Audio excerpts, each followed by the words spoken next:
What is going on, everybody? What is going on, Patreon members? This is an exclusive live stream for you guys only. It is going to be completely driven by you guys. Any questions that I see come into the chat, I will be answering. Again, if you have any questions about anything Patreon related, anything DFS related, feel free to ask them in the chat. I will be here until all the questions are answered. I have with me my Red Bull, if you guys can see it. I am fully wired and ready to go for this morning. I just pumped out my showdown sheet, my NFL Main Slate sheet, so you guys can open them up on this live stream and feel free to ask away. Plenty of questions. We have CSGO questions, I know, in Discord that were being ready, or they were waiting to be asked for this live stream. So again, feel free, guys, to ask any questions, okay? So I'm going to look at the chat right now. Any questions at all, okay? I'm not even going to go into anything on Fantasy Cruncher until I get questions, okay? By the way, ownerships look so freaking weird for NFL.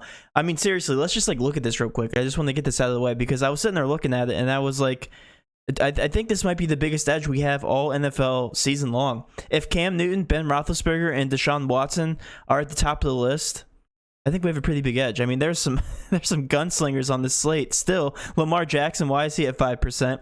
We have Jameis Winston, one of the best DFS performers like of literally all time, down here at 3.8%, 3.7%. I guess people forget. I don't know. Against one of the best defenses, I don't know. Whatever. I'll be posting my updated takes on the slate as we go throughout the week, guys. So, all right, let's cash. I agree. I'm in. Awesome to hear, Troy. If this is your first time to the live stream, like any one of these Q&A sessions, it works like this. You guys just ask away. I answer all the questions, and I make sure we don't get off until they are all answered. All right, Andrew, what's going on, man? I know that you're actually one of the first people in here from Patreon. So, guys, Andrew has been in here since day one. If you guys have any questions, feel free to ask him. He's been around for quite a long time now. I think 8 months, ever since the company actually transitioned over to YouTube during the League of Legends era. What is your mindset for picking a captain in CSGO? Okay, we got some CSGO questions coming in. So for anybody who's not interested in CSGO, you can just ignore this part of the session. Yeah, so we have a lot of CSGO questions. What's your mindset in picking a captain? Good question. So I want you to specify real quick, Andrew, if you could, if it's cash or GPP, because it's completely different. The mindset's completely different when selecting captain in CSGO. For instance, let's look at my exact lineup for CSGO. I don't think it's bad. I don't think it's going well, but I don't think it's going bad. I think it's like right there in the middle, which is what you expect for a cash lineup. So my lineup for the CSGO slate was Kenny S at captain. This is for cash, okay? Krems, Device, Nexa at Nexa from G2, Horsepower or XSE Power. I'm gonna call him Horsepower because that's the first thing I think when I see that gamer tag. I don't even know what it is. And Glaive or whatever his name is. When selecting a cash lineup, I don't necessarily think nailing the captain spot isn't as important as nailing the entire lineup as a whole. You want to get as much ownership possible. Notice when I gave that lineup, Kenny S is probably very low owned in the captain spot. Yeah, 4.35%. The reason why Kenny S is at the captain spot is because he was relatively cheap. He was from a favorite, and he allowed me to get in these other players that were high owned. Krems, Device, Nexa. Glaive was actually... Nexa wasn't that high owned, but he's from a favorite, which is actually surprising because I thought Nexa was going to be decently owned. It was more about getting in the overall ownership on the lineup. It wasn't about making sure I got the captain spot right. So when selecting a cash lineup, I usually focus on getting the overall ownership right and getting in favorites, because as we know with CSGO, if you select a favorite and they win, even if they're cheap, they usually score well. And that's my mindset going into every single lineup. It's more about the lineup construction than anything. So if I sort by ownership here, going to the captain spot, let's see. Going down I don't even think Kenny S is even close to the top. Yeah, he's all the way down here. So I knew he's going to be a low-owned captain, but I knew I was getting a safe lineup overall regardless. Okay, it isn't doing bad right now. I think Kenny S actually did very well on the first 2 maps. Yeah, he's 39 and 24, so it's working out for me right now. Crims was a pretty good pick, a pretty high owned good pick. He actually didn't get that many kills, but I don't think that game overall had too many kills. Nexa is the only letdown right now. I think he's 27 and 31, which isn't horrible, but yeah, I'm getting favorites. G2 should win, and I think they are right now. I think they're winning, and they should score a decent amount of points. So that's my mindset when selecting cash plays. And we can go to Fantasy Cruncher here, and we can crunch by, I actually crunched by my projections, and it ended up being this exact lineup. What I did, because it was a 4-game slate for CSGO, is I forced a 2-2-1 or 2-2-1-1, because that is usually the optimal in these types of contests, whether it be a cash lineup, whether it be a big GPP. I'm making sure I put myself in the best possible situation to score the max amount of points, okay? So for a 4-game slate, it's a 2-2-1. For a 3-game slate, it's a 3-2-1. And I just know this because of experience now. For a 2-game slate, it's either a 3-3 or 3-2-1 as the optimal. So for CSGO, it's all about lineup construction. It really is. And maximizing your upside. You want a 2-2-1-1 and all those players that come from a winning team to maximize your upside. Hopefully that answered your question for cash. It looks like you answered my question later on and said, yep, for GPP. So for GPP, again, it's more about lineup construction, and I'll tell you why, okay? Let's just hypothetically, all right? Let's just say here. I'm going to paint a situation. Pretend we don't know any of the results here on the slate, okay? And we know our optimizer is forced to a 2-2-1. We know that the optimal is going to be a 2-2-1-1, and the actual winners look like this. FNC wins, okay? FaZe wins, okay? And then let's go ahead and say that Fours wins this matchup, and then let's say there's another upset here with Nodus, or however you say their name. Nodus, I guess you could say. Navi's their team, okay? And let's say that those guys won their matchup, okay? Well, I'm just going to crunch my lineup here based on my projections, okay? Let's hypothetically say I crunched out all my lineups. I have 20 lineups, but this lineup right here is the lineup that I have based on the winners, okay? All right, so I projected who won, and let's just say that actually happened. But this is one of the lineups that was in my 20 max GPP, okay? These were the winners: FNC, FaZe, Force, Nodus. This lineup, if you had this lineup in your GPP, regardless of how the players scored, as long as you picked winners, this lineup is probably sitting right there at the top, okay? Just because you know that Navi was an underdog. Electronic was probably low owned. Facecrack and Horsepower, we'll call them Horsepower, they were low owned. I know Facecrack was probably low owned. Brokey wasn't that high owned, at least in GPPs, smaller GPPs. Krems and Brolin, we know Brolin was low owned. It's all about lineup construction. If you put that lineup into your GPP, you probably took it down. Okay, so let's just say the results were flipped. Let's just say that MIBR upset. Let's say Australis won. Okay, and one of my lineups looked like this: Dupree captain, Krems, Brolin, Brokey, Leo, and Device. All these guys came from winners. Okay, so you probably took down the GPP because of it. Of course, you don't know who the winners are going to be, but your mindset has to be more lineup construction. How can you fit guys into your lineup that makes sense if the team ends up winning? Okay. It's not really about the captain spot, because to be quite frank and straightforward, guys, if you're picking a captain and you're relying on picking your captain right, it's all about luck at that point. It's strictly about luck, okay? We don't know how Dupree's going to do once the match starts. We don't know how Device is going to do. We don't know how Brolin's going to do. We really don't know how Brokey's going to do. We don't know how any one of these guys are going to perform once the match starts. It's all about lineup construction. Once you pick those winners, that's the first part in selecting it right, okay? You have to pick the winners, because the winners highly correlate with DK output, okay? All right, hopefully that answered your question. If you have any follow-up questions for that, let me know. What's up, Matt? My biggest problem is when I reserve my contests on DK and I have 150 lineups to import after I crunched all my lineups, and then I have imported over to DK. How do I import all my lineups? Great question. Let's do that. Do you know what? I haven't entered any of my lineups here for the NFL Showdown tonight, so let's go ahead and reserve, and let's go ahead and just run through that real quick, okay? We have a Showdown slate tonight. Let's go ahead and enter a 150 max. Let's go ahead and do a 50 cent. 50 cents, 50 cents.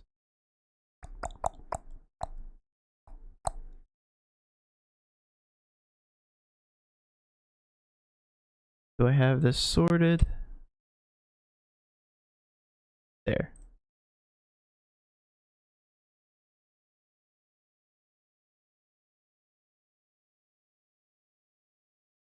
All right, the showdown 150 max. How many people are in this? 142,000. I probably won't be entering that. Let's do the smaller one with 47,000. All right, let's go ahead and create some dummy lineups here. Boom. That's my captain. These guys look good, right? Yeah, they're phenomenal. They're great at football. Sure. Yeah, this guy's good. All right. Enter.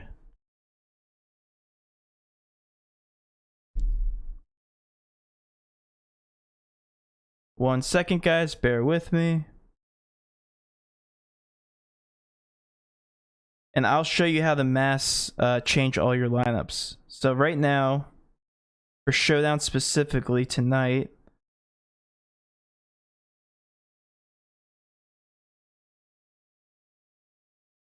sorry guys, hold on one second. There it is. Multi-entry, maxed out. I have 150 entries in tonight. I was going to do this anyway, so that kind of helps out. All right, so I have 150 max, right? I have it entered into my Showdown contests here. Let's switch over to the Showdown tab, and let's just build out, you know what? Let's just build out 150 lineups, random lineups, okay? We're going to crank up the randomness to 2,000. I have no rules in any of my lineups for no specific reason. Let's just crunch 150 lineups and let's import these. So, when you're changing 150 lineups for Showdowns, this is what you do, okay? You head over to the lineup tab, edit entries, you download these 150 lineups, okay? And your tab should look like this, okay? These are all the lineups I have. They should all be the same. All right, boom. Delete.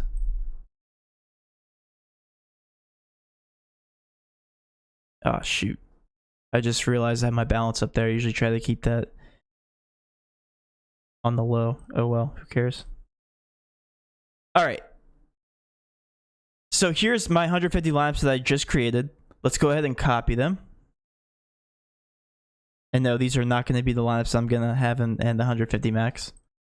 All right, copy this over, put this into the template, boom, save, go back, upload your just edited tab. It should be in the downloads folder. It is, boom, open, 150 should be changed, successfully uploaded, boom, that easy.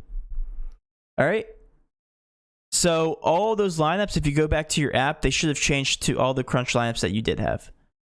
All right, it's pretty straightforward. You can change your lineups all the way up through lock. You can't change them after because there's no late swap in NFL. I don't understand why there would be, but that's how you do it, okay? All right, I know this is basic, but how do I choose my leverage plays? No, that's not basic at all. That's a great question. Let's go ahead and talk about that. So, first off, it depends on, well, first of all, let me ask you what sport specifically, because it does depend on the sport sometimes, okay? But overall, let's just talk about this. Let's just take, for instance, let's go ahead and focus on football, NFL main slate. Let's go ahead and pull up the leverage sheet. You guys should have this on your Patreon. I will go ahead and pull it up. This current week update. All right. First of all, you only need leverage plays and GPPs. And cash contests, you should always take the highest owned regardless, okay? So your cash lineup, let's just talk about this, should really look like this. It should look like Justin Herbert. It should look like Dalvin Cook, James Robinson, or Mike Davis as your running backs. It should look like Keenan Allen, Devontae Adams, Julio, Terry McLaurin, okay? You guys get the point. It should have all high-owned plays regardless of how they look, okay? Because what you're trying to accomplish in cash games is taking the highest owned guys, because for the idiots that don't take the high owned guys are probably taking contrarian picks. They either have boom or bust potential, more than likely bust potential. Okay, you're going to beat out all those players, and you're going to hedge your bets. Your cash games, if they hit, that means a chalk hit, and that probably means your GPPs didn't do well. But on the vice versa, if your cash doesn't hit, let's say Keenan Allen goes out, gets injured, or only gets 3 or 4 targets, and he doesn't do what he's supposed to do, and your cash games don't hit, then that means your GPP plays, assuming you played them right and your leverage plays right, should do very well and should take down GPPs. You're actually hoping that the chalk doesn't hit. That should be your mindset going into every single slate. You need to hope that your GPPs hit, okay? Because you're going for those low and contrarian plays, and that's what Daily Grind Fantasy is all about, finding those leverage spots. How do you find out those leverage spots, okay? Let's go ahead and take a look at it. I'm looking at a smaller GPP, okay? Let's just hypothetically say 100 people. Let's start very small, okay? 100 people. We're trying to take down 100-person GPP. The one thing that we need to focus on is, okay, if Justin Herbert is my captain, or not my captain, my QB, okay, in cash games, then I might want to pivot to somebody like Cam Newton, okay? Let's see if he's a good leverage play. Head over to the leverage tab. Well, Cam Newton, he's not as inflated as Justin Herbert, but he's a good one-off. He's 1.5% overrating. If you guys don't know what the overrating column is, it shows you what it shows you basically how the public is viewing the overall ownership and how that kind of translates to how you should be viewing the ownership. So if Justin Herbert is 9.9%, but he really should be 5.7%, then he has a 4.2% overrating. That means the entirety of DFS is overvaluing Justin Herbert. That means that you need to be underweight on Justin Herbert. But let's look down at somebody like Lamar Jackson. If the public thinks he should be 5%, but you should really think he should be 7.35% owned, that means he is underrated, and that means you should be overweight on him. Okay? Same thing with Teddy Bridgewater here. He doesn't have a Vegas point projection yet. Sorry about that. But you should be overweight on somebody like Teddy Bridgewater. The leverage is where you look at, okay? So Cam Newton would be a good pivot off of somebody like Justin Herbert, okay? So according to our cheat sheet, Justin Herbert isn't bad chalk, but he's overinflated, okay? Which means Cam Newton, if he outperforms Justin Herbert in that small GPP, that means you're setting yourself up for a very good takedown, okay? So that's how you pick your GPPs, your specific plays. So Cam Newton would be a great play in a smaller GPP. Let's go and take a look at the running back leverage. It looks like all the running backs at the top are pretty inflated. DeAndre Swift would be a great pivot. I might want to play somebody like DeAndre Swift. He's also pretty high owned, but he's the next best option. Okay.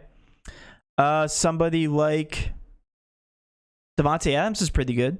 Okay. He's not as highly inflated as Keenan Allen. Michael Thomas is in another great spot. By the way, I love the Saints this week. Robbie Anderson is in a great spot. Okay, so that's kind of how you pick your leverage spots. You see how big the GPP is. Now, if you're getting into really, really big GPP, you might want to go down here to some of these lower owned plays like Calvin Ridley, Chase Claypool, very low owned in a great leverage spot. Jarvis Landry, very, very low owned dart. But that's if you're hand building, that's kind of how you need to approach every single GPP contest. Okay, basically, the bigger the GPP gets, the more aggressive you need to be in your ownership. The lower owned guys you need to take in GPPs. Okay? All right. So that wasn't a basic question at all. Thank you, Steven, for asking that question. What do you suggest is... Sorry. Who do you suggest that is low down in tonight? Don't really get the question there. I'm assuming you mean who's low owned. I'll go ahead and skip that question until you make that a little bit clearer here. This is a question for Andrew. How do you build good NFL showdown lineups? Let's go ahead and take a look. Depends on the size and number of entries. Yes, absolutely right. If playing 150 GPP and then offsetting with cash, let's say $1 to 150 in GPP. Okay. How would you play would you play 15-10 $10 cash games are like $100 cash? That's a great question. So you're basically asking the question, or I guess the ratio from cash games to GPP. What I like to do is about half and half. So you have the right mindset. So if I'm playing $150 in GPPs, I usually play $150 in cash. Because that way, if your GPPs are a complete dud, let's just say all 150 miss, which is usually unlikely, and your cash games will probably hit, which they should, then you should make your money back. Like you put in 300, you got back 300, no gains, no loss, whatever. You played the slate correctly, okay? But usually what the case is if your cash games are hitting, if they barely hit, let's say they should go barely over the border, you make all $300 back, then that means some of your GPP should hit as well. So let's say you only get, I don't know, $50 back out of 150, you still made $50 on the evening. So that's how that works. All right. And I just went through all those questions. So yeah, guys, feel free to ask any questions. If those are the only questions, feel free to sit back, enjoy some more questions. But I was just going to leave this open to you guys. If you guys have any more Q&A questions, feel free to ask them. But yeah, the leverage sheet, guys, is how you make your money. We give you the answers to the test. Who's going to be high owned, who's not going to be high owned, who's flying under the radar. And it's really it's up to you how to play all your lineups. Okay, we have plenty of videos out there, by the way. Our Patreon exclusive videos show you how to construct your lineups on pretty much every sport. We have NFL videos, we have some CSGO, we have some League of Legends, we have some NBA when it starts back up, and we'll be covering NBA as soon as it starts back up as well. Okay, what day do you usually start to build for Sunday main slate? Okay, that's a great question. I usually wait till after the live stream and feel rushed. Should I build before and then adjust? Okay, okay, so that's really based on your experience. Me personally, I don't feel rushed after getting off the live stream from 12:15 until 1 o'clock to build my lineups, because I have all the settings already into my fantasy cruncher, and I really just have to upload the point importance and then build away, build using randomness and go through and pick the contrarian lineups that I want. So because of that, I don't really feel rushed. But if you do feel rushed, I understand. That's only because I've been messing with Fantasy Cruncher for years and years and years and years. I would probably, because the way that NFL main slate works, the ownership doesn't usually adjust that much. I would probably upload your lineups right before the live stream and then adjust if I was recommending that for somebody who isn't as experienced with Fantasy Cruncher, because realistically the ownership only changes barely. It really barely does unless there's some last minute injury, and then you can even adjust some of your lineups rather than your entire outtake on the entire slate. So that's what I would do.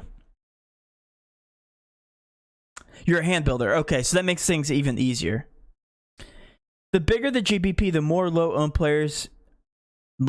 your players should be. Yes, usually. It depends, though. It really depends on the size of the contest. If it's like 15,000 people, I would mix in some low-owned plays. Probably, if we're talking about Showdown, maybe a 3-3. 3 high-owned with some 3 low-owned. When do you know how to fade? Oh, sorry, some other questions just came in. When do you know how to fade the chalk or play the chalk, i.e. Mike Davis? Well, it depends on the lineups, okay? It depends on the contest selection. So in cash contests and very, very small GPPs, I'm playing Mike Davis, period, okay? Because if he hits, that does very well. I capitalize on some small GPP upside. But in the bigger contests, that's usually where you fade Mike Davis. Because if we go back here, let's pull up last week's slate. I'll show you why he was bad chalk. And it's not even, this doesn't even show that he's necessarily really, really bad chalk. It just shows that people are on him more so than they should be. Okay? So let me show you the sheet from last week. Mike Davis, okay? 43% owned. I think he even came in a little bit higher here. All right. Switch over to the leverage. Look at this. 32.2% and an overrating. Very, very high owned. He should have been faded in the majority of your lineups. He really should have been 11.28% owned. Okay? That just shows you how bad the matchup was. Okay? Versus the Bucks. He was setting himself up for failure right there. Duke Johnson was another great one to talk about.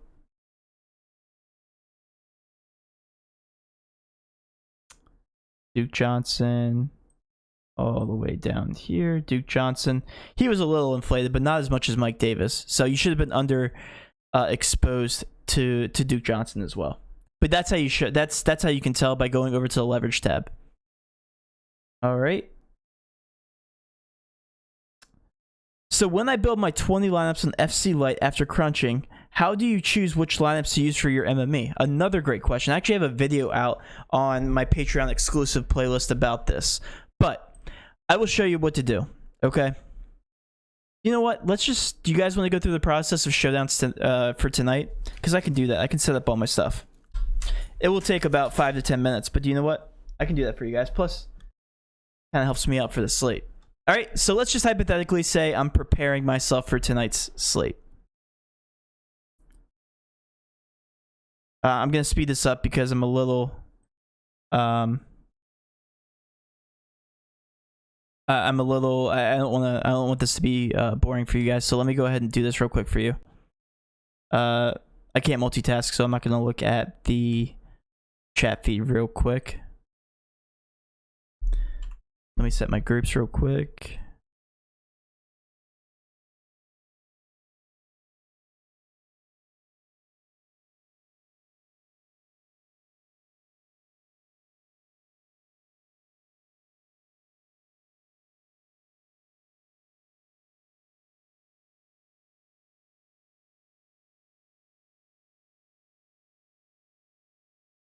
I'll show you my exact process for tonight, guys. Don't worry. Just let me run through this real quick.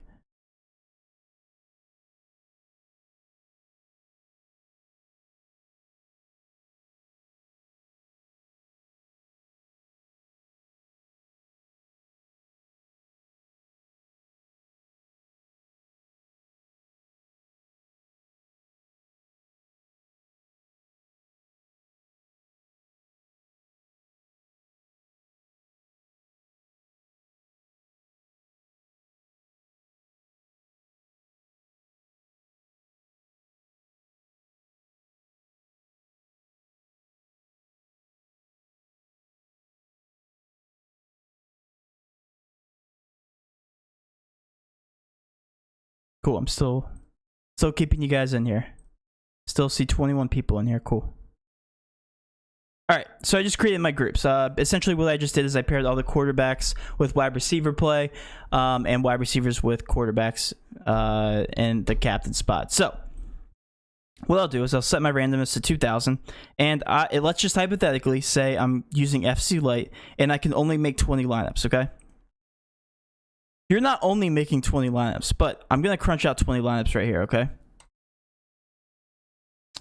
I'm going to crunch out 20 lineups. And what I'm going to do is I'm going to look to see what lineups came in that were pretty contrarian in builds, okay? What I'm going to look for is low-owned captain spots, okay? Jason Myers is going to be low-owned in the captain spot. This is going to be a very contrarian build. This would be one of the lineups, one of the 20 lineups I would enter into a GPP, okay? Because nobody's going to have Jason Myers captain paired with Dan Arnold, Christian Kirk, DK Metcalf, D-Hop, and Russell Wilson. Nobody's going to have it, period, okay? Fading Kyler Murray. No way in heck. No way. Nobody's going to have Alex Collins at captain. He's one of the backup running backs for the Seahawks. Imagine if he gets a touchdown, okay? He's going to look very, very good at the captain spot. Paired with Chase Edmonds, Drake, Lockett, Metcalf, D-Hop. Very contrarian build. Another lineup that would go into my 20 max, okay? But then I would build another 20 lineups. You're looking for those low-owned captain spots, okay? If you're entering 150 lineups, your process would look like this, except I would build 150. I know with FC Lite you can only build up to 20, but it would look something like this. Build out 150, or build out 500, and then pick 150 lineups that look contrarian, okay? The stacks. How many stacks are flying under the radar? It looks like a 5-1 stack of the Cardinals is going to be very contrarian. So I'd look through all these builds. This would be one of my lineups that would go into a GPP. Nobody's going to have Chris Carson at the captain spot paired with 5 different Cardinals. Nobody's going to have it. This lineup I wouldn't put it because it's only $33,000 in salary. Definitely nobody's going to have that lineup, but that's also a pretty stupid build. So if I look here, Kyler Murray paired with David Moore as being the only Seahawk, nobody's going to have that. Nobody's going to have D-Hop at the captain spot. Again, paired with David Moore. Okay, but you guys get the point. You have to look for very contrarian builds. If you look here at the team stacks, I'm waiting for it. Only 5% of my builds came out for a 5-1 stack with the Cardinals. And it looks like a 5-1 build in general tonight will be a contrarian build. So it looks like the Seahawks, with only 8% of the builds as a 5 stack, very contrarian. So that's how I would pick for my MME builds. You always got to play contrarian in those contests to take down the GPP. You want your lineup to be unique. You want it to be different, but not too different. Again, if you looked at my group stacking at the beginning here, I'm making sure I'm pairing a QB with a wide receiver in every single one of my builds, thus capitalizing on my upside in every single one of my builds. All right.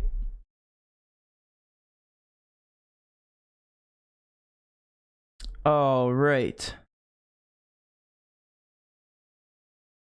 Next question, what process for Quins, multiplier, boosters, etc.? So that's the exact same thing as a GPP. Personally, I don't like multipliers because it's the exact same thing as a GPP, and at the end of the day, if I am getting in the top however much percent, 10% of the GPPs, I want, the top 10% of the money. I don't want to just get, a 4 times or 3 times.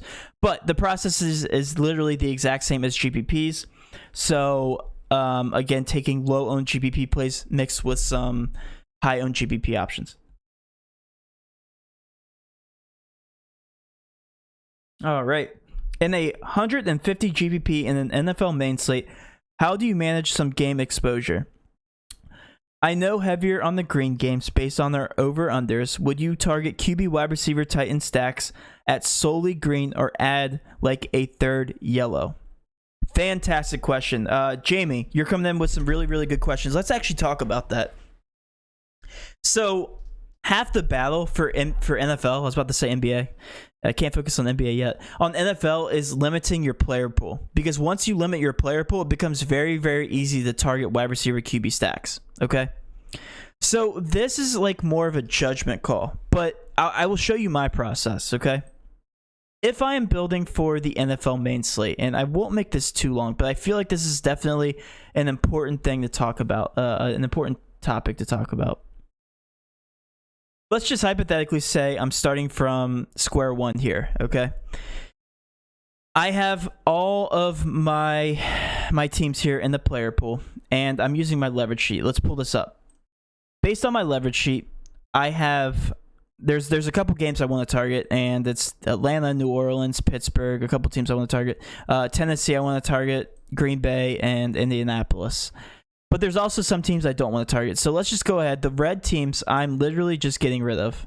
These guys have pretty much zero upside, okay?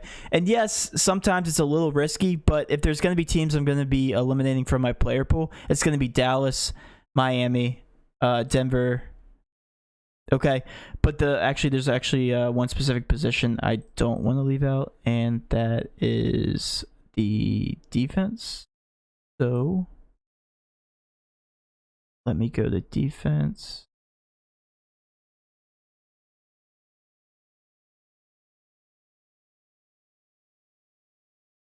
Oops. Okay. So I want to make sure I get rid of those teams, okay?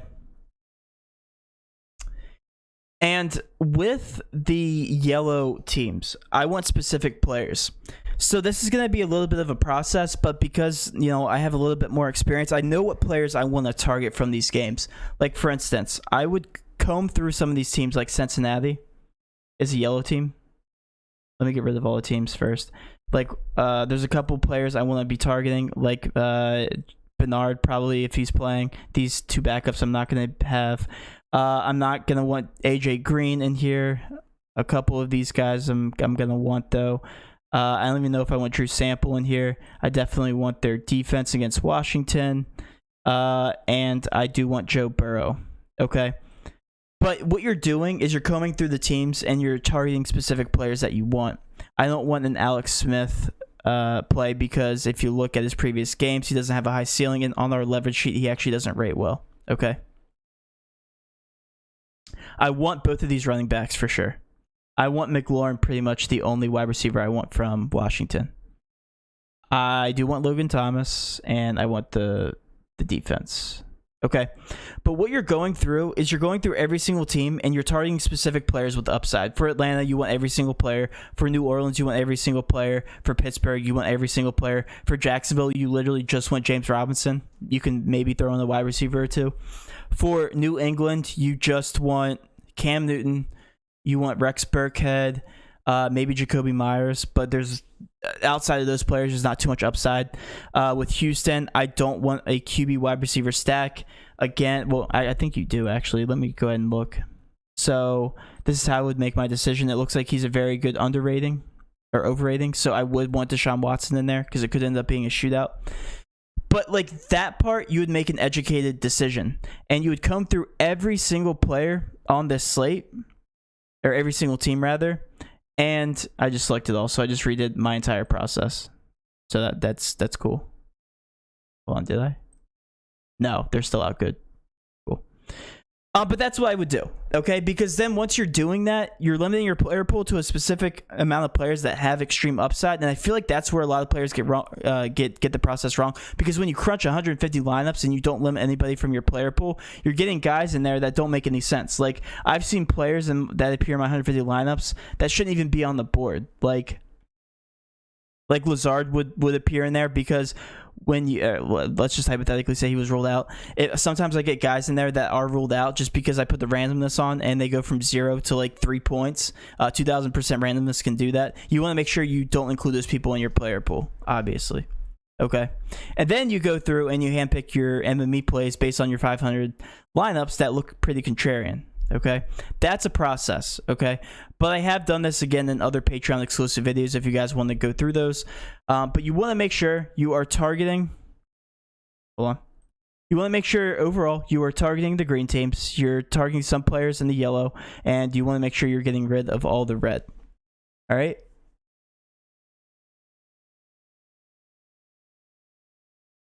Oh, right. How many leverage players versus chalk should you pick? Again, depending on the contest size. Because if it is a small GPP, I can't talk. I can't talk. I can't talk. That's what it is. You want to take very minimal amount of leverage spots and very small GPPs. In cash plays, you don't want to take any leverage plays. And small GPPs, you don't want to take any, or you want to take very limited amounts of leverage plays, whether it be 1, 2, 3 players. Okay? How many lineups do you crunch for 150, and then how do you whittle them down? I currently do 200 and then delete 50. Okay. So, Jamie, yet another good question. I feel like your process is going to drastically improve after this live stream. So, I crunch 500. I crunch 500 to 1,000, and then I look through the contrarian picks. So, let's just hypothetically say I crunched, I know I don't have any of the settings right, but let's just say I crunched 500 lineups here. I only pick out 150 from this. Thank you, Brandon, for the subscription. Really appreciate it. When I crunch 500 lineups, yes, I don't have any of my settings right, so take this with a grain of salt. I won't have 100% of Dalvin Cook. I promise you on Sunday.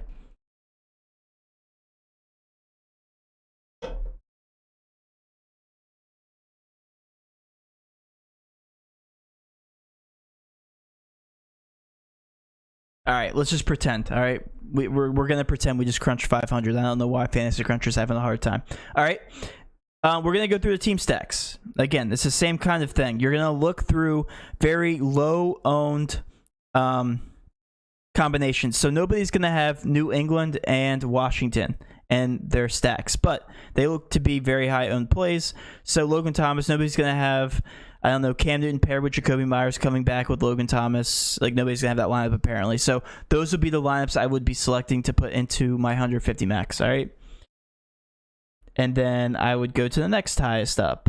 Again, assuming the lineups make sense. Nobody's going to have some Dolphins. I would not be playing Dolphins on the slate, though. I already said that, so pretend I didn't say that. Jacksonville and Philly, okay? Nobody's going to have Jacksonville and Philly, so I'd be selecting these guys for my big MME GPPs, okay? I love Lamar Jackson, by the way, this weekend.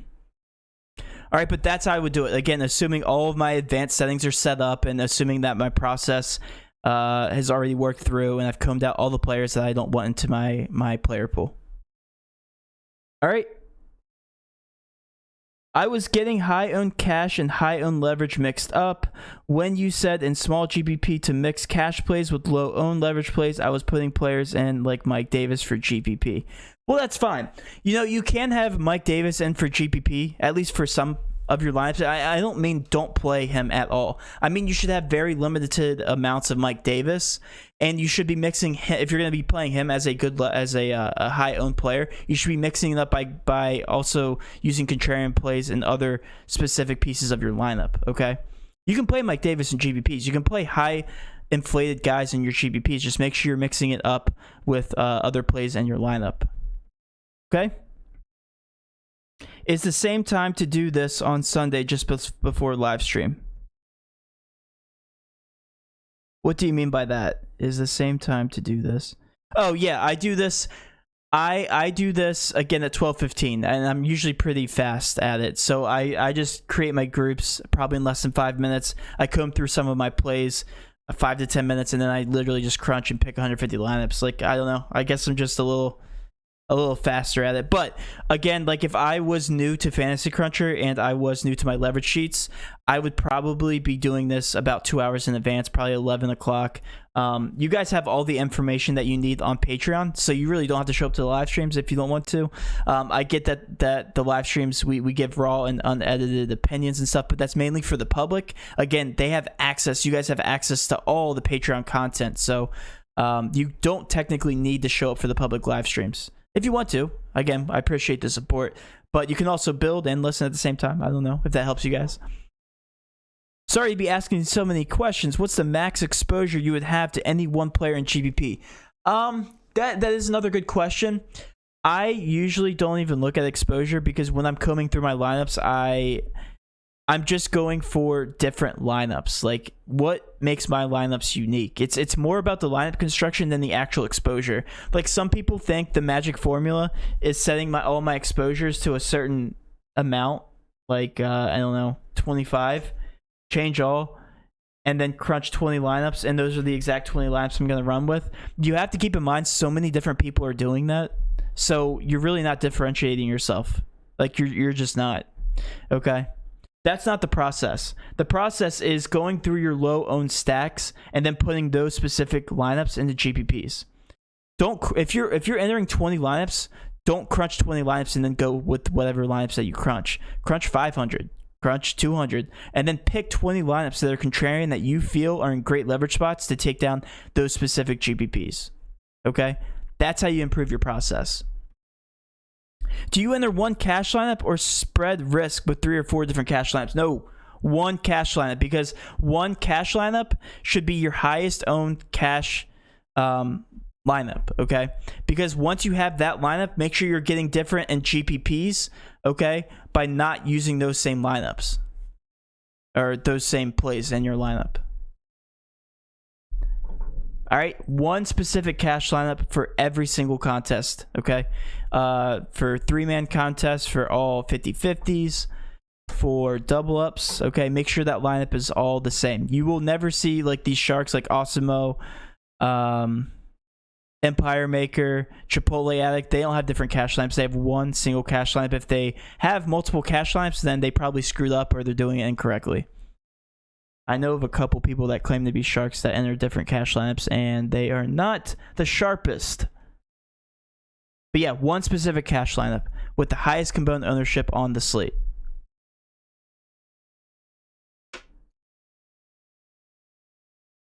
I like playing NFL tiers. In your opinion, are they just a lottery, or do they have science to them?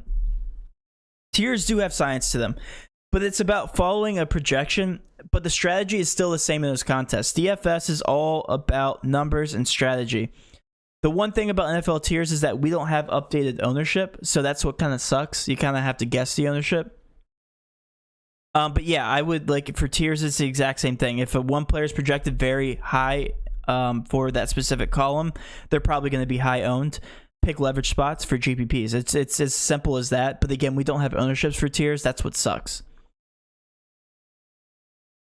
Big single entry GPP. How different should you be? I am a hand builder. It depends on the sport, really, and how big the actual GPP is. I have a formula out there, but if you're a hand builder, you can't really utilize that formula without getting a headache. So, really big GPPs, like for NFL, I usually get different in about 3, 4, 5 different spots if I'm doing single entry. I'm going to join. Wow, no one that I know of this does this for members. This is great. Awesome, Jim. Really appreciate that. I don't do this too often, but I have plenty of Patreon exclusive content out there. Videos you can go back to these exact kind of live streams and look through the questions. Usually we get the same questions, and I'm able to answer that question differently in every single live stream, so you can get different perspectives. But yeah, I try to stay on top of members. In our Discord chat, I try to answer every single question the same way. It's just a little bit harder. I'm more of a talker than I am just a texter. I hate texting paragraphs about something that I'm trying to cover in depth. I like to talk about it, and I'm also a visual learner, so I like it right in front of my face. I'm assuming a lot of you guys too. DFS is all about having the content right in front of your face and understanding it that way. It's definitely more visual, at least from my perspective. And Showdown, you showed us the groups approach. Is that now replacing the position stacks rules? No, it's not. You can do it either or. However, the groups, this is like a new update on Fantasy Cruncher. I've been taking advantage of it. I now prefer the groups more than I do the positional stacks. I believe you're talking about this. Advanced team stacks. Oh, no, sorry, not that. Position stacks. Yeah, I believe you're talking about this tab. No, both ways are preferred. I do like the groups, though. I think it's more efficient. I think it's easier. I think it makes more sense logically. Yeah, and I really do applaud Fantasy Cruncher for putting out the update because it makes things a lot easier for the pro members. But you can do this if you're not a pro member. I believe you are. No, you're not a light member. For light members, you just have to go through the groups, and this isn't available right here. You go to create a new group, and you just have to manually put in the players, which kind of stinks. But again, treat this like a full-time job, and I promise you'll show full-time job results. You're the best. Thanks for the knowledge. Appreciate that. I don't think I'm the best, but I definitely do have a grasp on Fantasy Cruncher and how to win GPPs. I just wish I had millions of dollars to throw like some of these sharks. I really, really do, because once you step up in those ranges, you start to realize that the sharks really aren't that sharp. Okay. It's all about leverage, and it's all about how to approach each different poker table differently. Okay, think of every single NFL contest, every single showdown contest as a different poker table. You're sitting down at a different contest, and you know what the cards are. You know what the cards are going to be. You know what everybody's hands are going to be, and you just have to play it differently. That's all you have to do. That's how you win. It's not so much about advanced stats, because once the game actually starts, the advanced stats go out the window. Nobody cares, okay? It's more about what the player did that morning or what he had for breakfast then. It depends on his motivation at that point. It doesn't really... All the stats go out the window, okay? It's all about leverage. I can't predict what game is going to result in one specific way or another. It's about taking advantage of how those results kind of play out. That's how you do it, okay? You know, that's one thing that sucks about actual betting is Vegas will always win. This is a kind of like a rant and a kind of way that I view betting and DFS in general. DFS is definitely skill-based because people aren't playing to what they project the results are going to be. They're playing based on what the results could be. With actual betting, you're guessing what the result could be. Okay? Nobody's going to guess the results. And then Vegas bases their lines based on what people think the results are going to be. I don't know if that made sense, but that's why DFS is skill-based.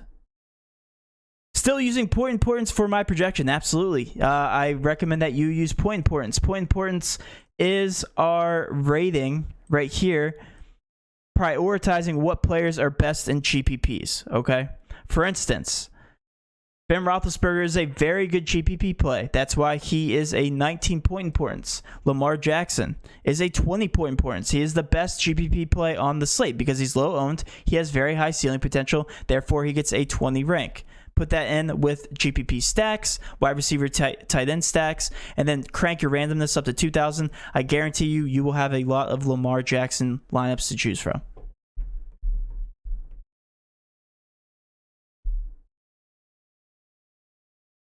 Oh, right.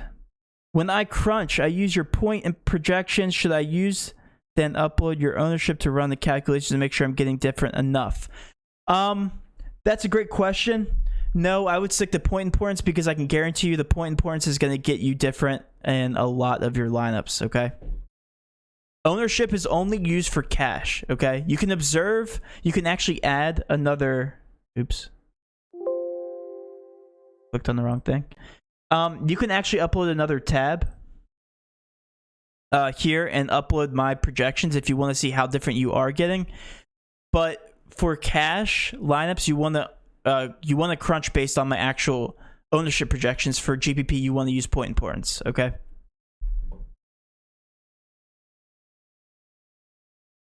Can you talk about building bankroll as well? Sure. Building bankroll, it's kind of funny. I have a video out there. I keep saying that. I'm sorry. I'm probably annoying you guys. But I promise you guys, if you guys go to the DFS 101 playlist and Patreon exclusive playlist, you can find all the answers to all these questions out there. I promise you. But for building bankroll,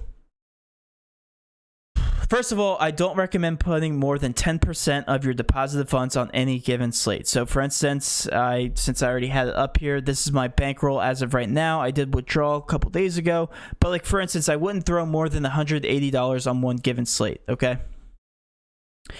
The whole like golden rule for DFSers in general is that you should throw more on cash down than GPP, but I'm here to tell you that is stupid. You should throw more on GPP, if anything, than cash games. Your cash games are not there to make you money. They really aren't. If you play 100% cash 100% of the nights, you will not make money. Where you make money is GPPs and those GPP takedowns. You're waiting for that big night. You're waiting for that $5,000, $10,000, $25,000, $100,000 takedown to make you money and build your bankroll. Seriously, there used to be such an edge in cash games like 5 years ago where you could play cash every single night and just using projections you could beat out everybody. But the field is so much sharper now that you have to make money only in GPPs. Period. That's how you make your money. Waiting for that big GPP takedown, and the only way to do that is play your leverage spots, play your 150 max, okay, utilizing your group settings and everything that we teach you here on Daily Grind Fantasy. That's how you do it, okay?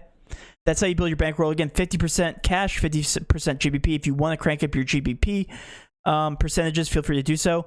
I don't even recommend playing cash games if you don't necessarily want to take that route. When I say cash games, I also mean 3-man GPPs. That's what I utilize for cash games, okay? Because then you're capitalizing on your upside if the cash hits by 3 times, by multiplying your money times 3 that given night. Honestly, I love this. I have wasted so much money on others who can say they do it all. I will do very, very well here. You're honest, brother.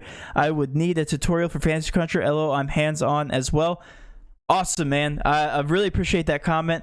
One thing I recommend, if you are a Fantasy Cruncher beginner, they have a bunch of tutorials on their website and on their YouTube channel. I also recommend visiting my DFS 101 playlist. You can spend hours and hours and hours there. I have plenty of tutorials out there on how to do this if you are a beginner. Also, don't go buying my Patreon content and expecting results right away. I give you the answers to the test, but it's about how you apply those answers in the correct contests. Again, it's a learning experience. I can't promise you'll make money, but I can promise you'll become a better DFS player throughout this journey here with Daily Grind Fantasy. My FanDuel lineup: Kirk at my MVP, and then Murray, Hopkins, Drake, and more. What do you think? Let's cash. That's a great GPP lineup. I don't necessarily feel great about that lineup, so that means it will probably be very, very good if Kirk can catch a touchdown or two. But I love the upside that you paired Murray with Kirk. I think that Russell Wilson is almost a must tonight. If I had to guess here, both Russell Wilson and Kyler Murray are going to be in the optimal tonight. I just think that if you look at their sheer upside, the amount of points that they can score, it's just crazy. I mean, we're talking about the two highest ceiling quarterbacks in the entire league. So I do think both of them are necessarily in tonight's optimal, barring any crazy injury. I really do. I might end up locking both quarterbacks in my lineup, honestly. I might. That might be my strategy tonight. I have yet to decide. I have to see what the ownership looks like. Like if they're both 100% on, then I'm going to be fading a couple QBs. All right. It looks like the questions are slowing down here. My brain's almost fried. Don't worry. I got my Red Bull. What randomness by Sport 2000 for NFL 25% showdown? No magic formula, man. No magic formula. So that's what you have to kind of decipher by yourself. I crank my randomness up because I try to get every single possible lineup construction I can. 25% I feel like doesn't get different enough. You have to find so many different contrarian lineups, and to do that, you crank your randomness up. 1,000, 2,000% is what I recommend. 25% is kind of like a golden rule. I know Osimo tells you to do that, but he also cranks up his randomness based on contest and the size of the contest. So like for MMA, he 1,000% cranks his randomness up all the way just to get the contrarian lineup builds. All right. I will go ahead and end the live stream here if I don't see any more questions, guys. Thanks for tuning in. It is now 12 o'clock. Happy afternoon. I will be putting out my final projections and updates for the NFL main slate a little bit later on in the day. For showdown lineups, yes, they are a little outdated right now. Carlos Hyde is projected to start. As of right now, Chris Carson is questionable, so his projection will get updated and put into the player pool. I will be changing my picks here pretty soon. But thanks for tuning in, guys. You're awesome. Thank you so much, man. Really do appreciate it. With all that being said, guys, have a great rest of your day. Let's cash. I'll see you in the Discord.